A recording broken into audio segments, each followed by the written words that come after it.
জীবনের প্রথম বড় পরীক্ষা দিতে গিয়ে দুর্ঘটনার কবলে পরীক্ষার্থী। অবশেষে হাসপাতালের বেডে বসেই সম্পন্ন হলো তার মাধ্যমিকের অঙ্ক পরীক্ষা। পুরুলিয়া জেলা স্কুলের ছাত্র ইন্দ্রজিৎ সিং শনিবার সে দাদুর সাথে মোটর বাইকে করে তার পরীক্ষা কেন্দ্র নেতাজি বিদ্যাপীঠে যাচ্ছিল। পুরুলিয়া শহরের রাঁচি রোডে একটি বোলেরো গাড়ি তাদের মোটর সাইকেলে ধাক্কা মারে। বাইক থেকে ছিটকে পড়ে ইন্দ্রজিৎ। পুরুলিয়া সদর থানার পুলিশ তাকে ঘটনাস্থল থেকে উদ্ধার করে পুরুলিয়া দেবেন মাহাতো গভর্নমেন্ট মেডিকেল কলেজ হাসপাতালে নিয়ে আসে।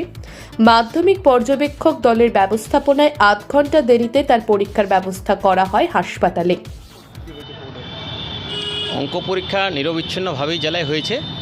যেটুকু খবর আছে তার মধ্যে আমাদের 3 জন পরীক্ষার্থী হাসপাতাল থেকে পরীক্ষা দিয়েছে। একটা যে দুর্ঘটনা ঘটেছিল মাধ্যমিক পরীক্ষার্থী বুলেরো ধাক্কা জখম হয়েছিল, কী খবর পেয়েছেন, কী ব্যবস্থা? আমাদের পর্ষদের দ্বারা নির্বাচিত ইআরটি যে টিম আছে সেই ইআরটি টিমের মাধ্যমে সঙ্গে সঙ্গে যখন খবর পাই আমাদের সদর হাসপাতালে সে ভর্তি হয়। ভর্তি হওয়ার সঙ্গে সঙ্গে আমাদের পুরো টিম সেখানে পৌঁছায় এবং ডাক্তারবাবুর সঙ্গে কথা বলে দেখা যায় যে ও পরীক্ষা দিতে পারবে এবং ডাক্তারবাবু ফিট সার্টিফিকেট দেয়, সে হাসপাতাল থেকে বসে পরীক্ষা দিতে পারবে যদি সমস্ত কিছু পর্ষদের সুযোগ সুবিধা থাকে। সঙ্গে সঙ্গে আমরা পর্ষদের নির্ধারিত নিয়মসূচি মেনে এবং যে কর্মসূচি আছে সেই সূচি মেনে আমরা তার পরীক্ষা দেওয়ার ব্যবস্থা করি। কী নাম ছাত্রদের? ইন্দ্রজিৎ সিং। কোন স্কুলের ছাত্র? ছাত্রটি সম্ভবত পুরুলিয়া জেলা স্কুলের, তার পরীক্ষা কেন্দ্র ছিল নেতাজি বিদ্যাপীঠ।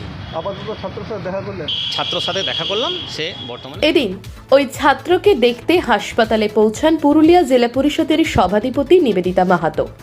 বর্তমানে হাসপাতালেই ভর্তি রয়েছে।